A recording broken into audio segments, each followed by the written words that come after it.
పిఠాపురం నియోజకవర్గం అంతా అభివృద్ధిలో మరింత ముందుకు సాగాలని, ప్రజలందరికీ మేలు జరగాలని YSRCP state executive member, Pithapuram municipal chairperson Gandepalli Suryavathi Ramarao ఆకాంక్షించారు. పిఠాపురంలోని గండేపల్లి భావి నివాసంలో నూతన సంవత్సర వేడుకలు ఘనంగా జరిగాయి. సందర్భంగా మున్సిపల్ కౌన్సిలర్లు, వైఎస్ఆర్సీపీ నాయకులు, అభిమానులు, ఇతర పార్టీ నాయకులు గండేపల్లి బాబీ దంపతులకు పుష్పగుచ్చాలు అందించి శుభాకాంక్షలు తెలిపారు. సందర్భంగా గండేపల్లి బాబీ నియోజకవర్గ ప్రజలకు నూతన సంవత్సర శుభాకాంక్షలు తెలిపారు. ఈ పిఠాపురం నియోజకవర్గ ప్రజానీకానికి అంతటికీ కూడా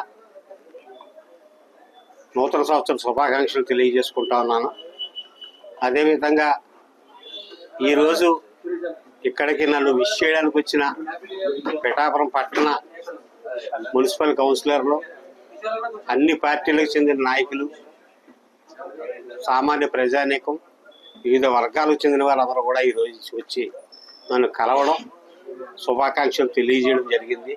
వారందరికీ కూడా నా హృదయపూర్వక ధన్యవాదాలు తెలియజేసుకుంటూ ఈ 2026 సంవత్సరం అందరి జీవితాల్లో వెలుగులు ప్రసాదించాలని, ఈ రాష్ట్రం ముఖ్యంగా ఈ పిఠాపురం నియోజకవర్గం అంతా కూడా సుఖ సంతోషాలతో ముందుకెళ్లాలని, మరింత అభివృద్ధి పదంలో ముందుకెళ్లాలని నేను కోరుకుంటూ మరొకసారి అందరికీ కూడా నూతన సంవత్సరం శుభాకాంక్షలు మరియు సంక్రాంతి శుభాకాంక్షలు తెలియజేసుకుంటాను.